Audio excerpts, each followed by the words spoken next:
السلام ورحمت الله. یو محترم ورور وایي یو ځای یو پلاټ د جومات دپاره وقف شوی دی، لا په هغې کې آبادي نه ده شوې. بیا بل ځای کې جومات جوړېږي، دی غواړي چې دا کوم پلاټ چې د جومات دپاره وقف شوی دی دا خرڅ کړي او په هغې باندې دا نوی جومات جوړ کړي. نو محترمه چې کله یو ځمکه یا یو پلاټ د جومات دپاره وقف شو، نو اگر که په هغې باندې آبادي نه ده شوې، نو بس هغه د دې واقف د ملکیت نه ووته او د الله په ملکیت کې راغی، نو د هغې خرڅول بیا جایز نه دي. به د قیامت د ورځې پورې جومات وي، نو د هغې پلاټ د بل جومات دپاره یا د بل جومات د تعمیر دپاره خرڅول جایز نه دي. نو هغه به جومات جوړېږي په هغې باندې او د بل دپاره تاسو بیا بل بندوبست انتظام د هغې د جوړولو دپاره پکار دی. السلام ورحمت الله. محترمه مسله دا ده چې یو ځای د جومات دپاره وقف شي او هغه وقف تام وي، نو بیا په هغې کې تبدیلي سړی نشي راوستلی. نو د وقف تام دپاره 3 شرطونه دي. یو شرط دا دی چې دغه ځمکه د جومات دپاره وقف شي. دویم شرط دا دی چې دغه ځمکه د نورو ځمکو نه جدا شي، مثلا حدود معلوم شي چې دومره حصه د جومات ده. او بیا دلته دغه متولی چې دی د هغه په اجازه سره یو ځلې په هغې کې په جماعت سره مونځ وشي. نو چې کله دا کارونه پکې وشي، نو بیا دا وقف تام شي. بیا تر قیامت د ورځې پورې بس دې جومات کې بیا څه تغییر و تبدیل چې دی هغه څوک نشي راوستلی، بس هغه جومات شي. او که دغسې شرایط ورپکې نه وي، نو بیا دا متولي په دې ځمکه کې تصرف کولی شي. بیا کولی شي چې دغه ځمکه خرڅ کړي او په هغې ځای باندې په بل ځای کې ځمکه واخلي او جومات ورباندې جوړ کړي. والله اعلم بالصواب. حواله فتاوا حقانیه جلد نمبر 5 صفحه نمبر 9 او دارنګه فتاوا دارالعلوم زکریا جلد نمبر 4 صفحه نمبر 603. علیکم السلام ورحمت الله. محترم وای قرآن پاک ته دا نوم قرآن چا ایښی دی؟ محترم د الله د طرف نه دا نوم ورکړلی شوی دی. په مختلفو صورتونو کې د قرآن د لفظ تذکره راغلی ده. الله سورة بني اسرائیل 15 سپاره کې فرمایي وننزل من القرآن ما هو شفاء ورحمة للمؤمنین، او مونږ نازل کړی د قرآن نه چې د مؤمنانو مسلمانانو دپاره شفا او رحمت دی. نو دلته د قرآن لفظ راغلی دی. دارنګ ته بل ځای کې هم راغلی دی ان هذا القرآن یهدی. نو د قرآن پاک یقینا د خلکو دپاره هدایت ذریعه ده. نو نورو صورتونو کې هم دا راغلی. نو دا نوم د الله د طرف نه د دې کتاب دپاره وضع شوی. علیکم السلام ورحمت الله.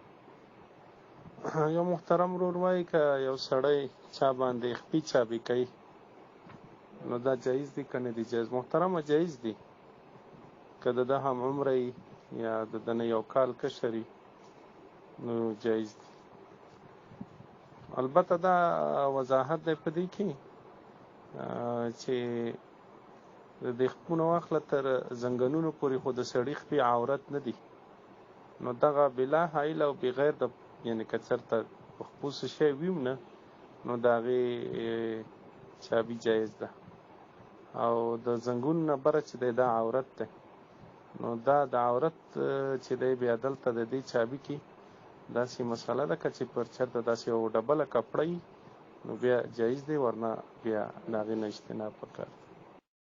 وعلیکم السلام ورحمت الله. محترمه په هر رکعت کې چې دی 2 سجدې فرض دي. زموږ فقهای کرام لیکي السجود الثاني فرض کالاول باجماع الامت. دا دویمه سجده هم فرض ده لکه څنګه چې اولنۍ سجده فرض ده. په دې باندې د ټول امت اجماع ده. بیا دا مسله ده که سړی نه په دې 2 سجدو کې یوه سجده هیره سي او پاتې سي،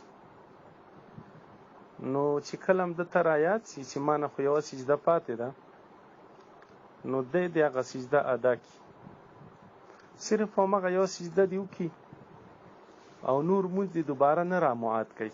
مثال دا ده چې دی یوه سجده یې کړې بره دی ودرېد قیام ته او الحمد و صورت یې وویلې یا یې رکوع وکړه، بیا ورته سجده رایاده شي نو همغه یو سجده دې دی ادا کړي او چې کوم څومره مونځ یا قرات د کړی دی یا یو بل عمل کړی دی د هغې اعاده دې دی دوباره نه کوي.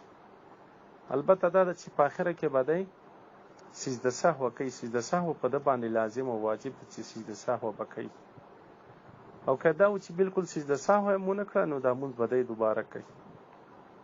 السلام ورحمت الله وبرکاتو. یو محترم ورور وای چې د شپې جارو څنګه ده؟ محترمه د شپې جارو جایز ده. د جارو نه مقصد نظافت او طهارت ده، او نظافت او طهارت انسان هر وخت هغه د خپل کور وي که د بدن وي کولی شي، جایز ده. او بله مسله دا ده چې نوکان سړی واخلي نو باید په یو داسې ځای کې کیدي یا محفوظ کې چې هلته د چا د خپو لاندې نه راځي.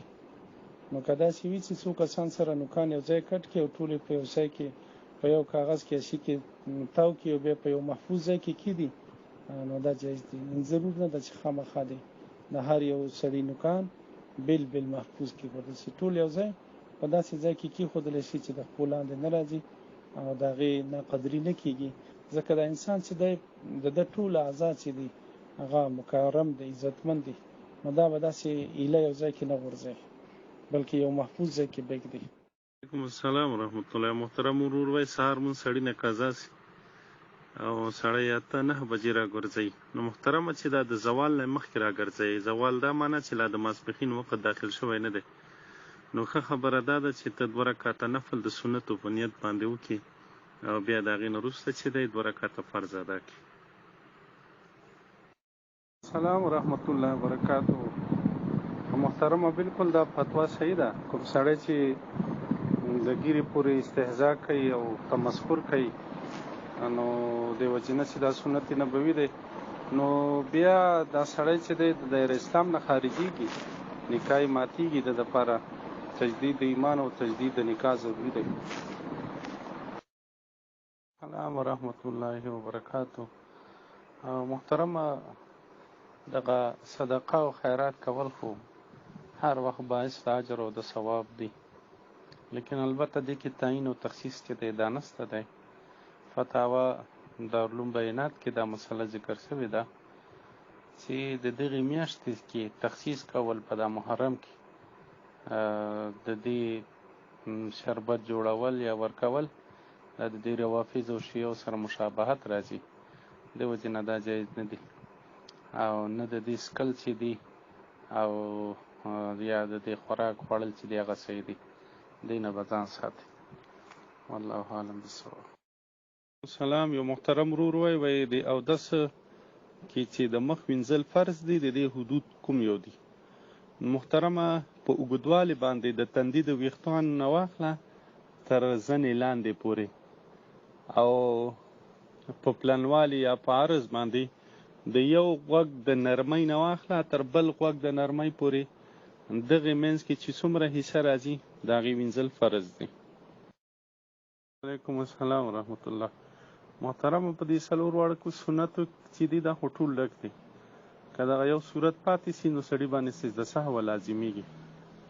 استاد چې د سجده سهو هم نه ده کړې نو بیا چې دی د هغې اعاده په تا باندې واجب فرض نه ده چې ته که په هغه وخت کې وای نو بهتره وه چې دوباره دې کړې وای، او چې اوس وخت وتلی دی نو بیا دوباره اعاده چې ده واجب نه ده.